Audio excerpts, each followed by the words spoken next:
Hello hello ಸ್ನೇಹಿತರೆ, ಎಲ್ಲರೂ ಹೇಗಿದ್ದೀರಾ? ನನ್ನ 1,000 ಫ್ಯಾಮಿಲಿ ಅದ ನಿಮ್ಮೆಲ್ಲರಿಗೂ ತುಂಬ ತುಂಬ ಥ್ಯಾಂಕ್ಸ್ ಹೇಳ್ತಾ ಇದ್ದೀನಿ. ಈಗಾಗಲೇ 1,500 ಸಬ್ಸ್ಕ್ರೈಬರ್ಸ್ ಆಗಿದ್ದೀರಾ. ತುಂಬಾ ಖುಷಿ ಆಗ್ತಾ ಇದೆ. ನೀವು ಕೊಡ್ತಾ ಇರೋವಂತಹ ಪ್ರೀತಿ ಸಹಕಾರನ ನಾನು ಹೇಗೆ ನಿಮಗೆ ಧನ್ಯವಾದ ಹೇಳಬೇಕಂತ ಗೊತ್ತಾಗ್ತಾ ಇಲ್ಲ. ಆ ಖುಷಿಗೆ ನಾನು ಈಗಾಗಲೇ ಒಂದು ಐಸ್ ಕ್ರೀಮ್ ಕೇಕ್ನ ಕಟ್ ಮಾಡಿ ನಿಮ್ಮೆಲ್ಲರಿಗೋಸ್ಕರ ಅದನ್ನು ಡೆಡಿಕೇಟ್ ಮಾಡಿ ನಾವು ತಿಂದು ಎಂಜಾಯ್ ಮಾಡಿದ್ವಿ. ಹಾಗೆ ತುಂಬಾ ಖುಷಿ ಆಗ್ತಾ ಇದೆ. ನಿಮ್ಮ ಸಬ್ಸ್ಕ್ರೈಬರ್ಸು ನೀವು ಗಮನಿಸ್ಬೋದು. ನಾನು ಈಗಾಗಲೇ ನಿಮಗೋಸ್ಕರ ಒಂದು ಸ್ವೀಟ್ ಮಾಡ್ತಾಯಿದ್ದೀನಿ. ಹಾಗೆ ಅದರ ರೆಸಿಪಿನ ತೋರಿಸೋಣ ಅಂದ್ಕೊಂಡೆ. ಈಗಾಗಲೇ ಗೊತ್ತಾಗಿರುತ್ತೆ, ಕ್ಯಾರೆಟ್ ಹಲ್ವಾ ಮಾಡ್ತಾಯಿದ್ದೀನಿ. ತುಂಬಾ ಈಸಿಯಾಗಿ ರೆಸ್ಟೋರೆಂಟ್ ಮತ್ತು ಹೋಟೆಲ್ಗಳಲ್ಲಿ ಕೊಡೋ ಥರ ಟೇಸ್ಟ್ ಬರೋವಂತಹ ಕ್ಯಾರೆಟ್ ಹಲ್ವಾ ಮಾಡೋದು ಹೇಗೆ ಅಂತ ತೋರಿಸ್ಕೊಡ್ತೀನಿ. ತುಂಬಾ ಈಸಿ ರೀ. ಕ್ಯಾರೆಟ್ ಎಲ್ಲಾದರೂ ನಿಮಗೆ ಸ್ವಲ್ಪ ಚೀಪಾಗಿ ಸಿಕ್ತು ಅಂತ ಅಂದರೆ 1 kg ಕ್ಯಾರೆಟ್ ತೊಗೊಂಬಂದುಬಿಟ್ರೆ ಸಾಕು, ಮನೆಯವರೆಲ್ಲ 2-3 ಸರಿ ತಿನ್ನೋಷ್ಟು ಹಲ್ವಾ ಆಗುತ್ತೆ. ಹೋಟೆಲಲ್ಲೆಲ್ಲ ನೋಡ್ತೀವಿ ಎಷ್ಟು ಕಾಸ್ಟ್ಲಿ ಇರುತ್ತಲ್ವ ಕ್ಯಾರೆಟ್ ಹಲ್ವಾ.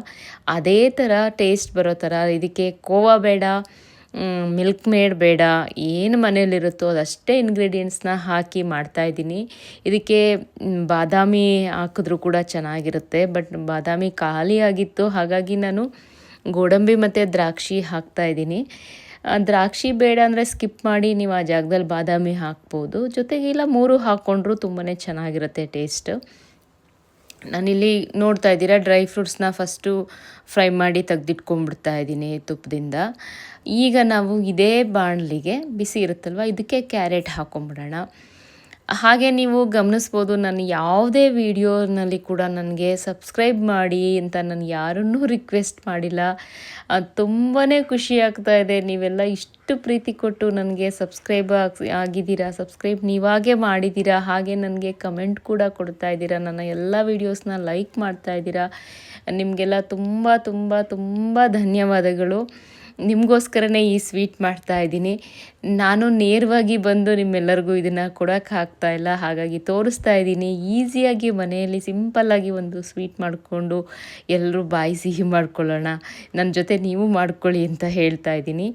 ಈಗ ನೋಡಿ, ನಾನು ಕ್ಯಾರೆಟ್ನ ತುಪ್ಪದಲ್ಲಿ ಫ್ರೈ ಮಾಡಿಕೊಂಡು ಇಲ್ಲಿ ಹಾಲಿನ ಕೆನೆಯನ್ನು ತಕ್ಕೊಳ್ತಾ ಇದ್ದೀನಿ. ಕೆನೆ ಇರೋವಂಥ ಹಾಲನ್ನು ಒಂದು ಬಟ್ಲು, ನಾನು ಈ ಬಟ್ಲಲ್ಲಿ 3-3.5 ಕಪ್ ಬಟ್ಲಾಗಿತ್ತು ಕ್ಯಾರೆಟ್ ತುರಿ. ಅದಕ್ಕೆ ನಾನಿಲ್ಲಿ 1 ಬಟ್ಲು ಫುಲ್ಲು ಹಾಲನ್ನ ಹಾಕ್ಕೊಳ್ತಾ ಇದ್ದೀನಿ. ಹಾಲು ಇನ್ನೂ ಒಂದು ಸ್ವಲ್ಪ ಕೆನೆ ಗಟ್ಟಿಯಾಗಿ ಬಂದಿದ್ರೆ ಅದು ಇನ್ನೂ ಚೆನ್ನಾಗಿರುತ್ತೆ. ಇದು ಅಷ್ಟು ಕೆನೆ ಬಂದಿರಲಿಲ್ಲ, ಇದು ಚೆನ್ನಾಗಾಗಿತ್ತು. ಇನ್ನೂ ನಿಮಗೆ ಗಟ್ಟಿ ಕೆನೆ ಇತ್ತು ಅಂದರೆ ಏನು ತೊಂದರೆ ಇಲ್ಲ, ಅದು ಇನ್ನೂ ಚೆನ್ನಾಗಿ ಬರುತ್ತೆ, ಕೋವಾ ಹಾಕಿದ ಥರನೇ ಬರುತ್ತೆ. ಗಟ್ಟಿ ಇರೋವಂಥ ಕೆನೆ ಎಲ್ಲ ತೆಗೆದಿಟ್ಕೊಂಬಿಟ್ಟು ಇದು ಸ್ವಲ್ಪ ಹಸಿ ವಾಸನೆ ಕ್ಯಾರೆಟಲ್ಲಿ ಹೋದ್ಮೇಲೆ ನಾವು ಇದನ್ನು ಹಾಕ್ಕೊಂಬಿಡ್ಬೇಕು. ಹಾಲಿನ ಕೆನೆ ಏನಿದೆ ಅದನ್ನು ಹಾಕ್ಕೊಂಡು ಅದರಲ್ಲೇ ಅದನ್ನು ಬೇಯಿಸಬೇಕು.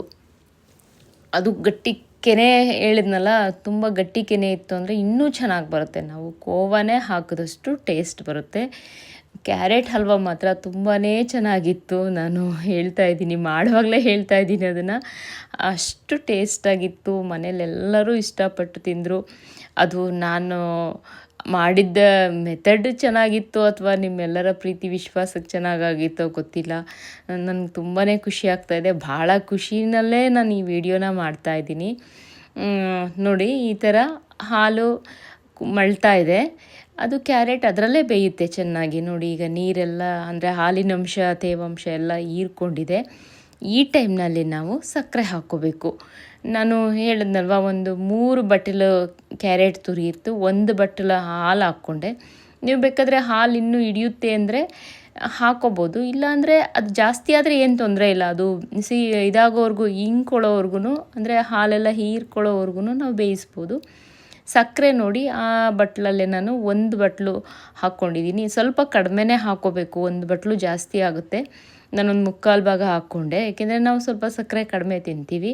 ಮಕ್ಕಳೆಲ್ಲ ಸಕ್ಕರೆ ಇಷ್ಟಪಡ್ತಾರೆ ಅನ್ನೋ ಅಂಥವ್ರಿಗೆ ನೀವು 1 ಬಟ್ಲು ಫುಲ್ ಹಾಕಿ, ಅಥವಾ ಬೇಕಾದರೆ ಮಾಡುವಾಗ ಒಂದು ಸರಿ ಟೇಸ್ಟ್ ನೋಡಿದ್ರೆ ನಿಮಗಿನ್ನೂ ಸ್ವೀಟ್ ಬೇಕು ಅನಿಸಿದ್ರೆ ಹಾಕ್ಕೋಬೋದು.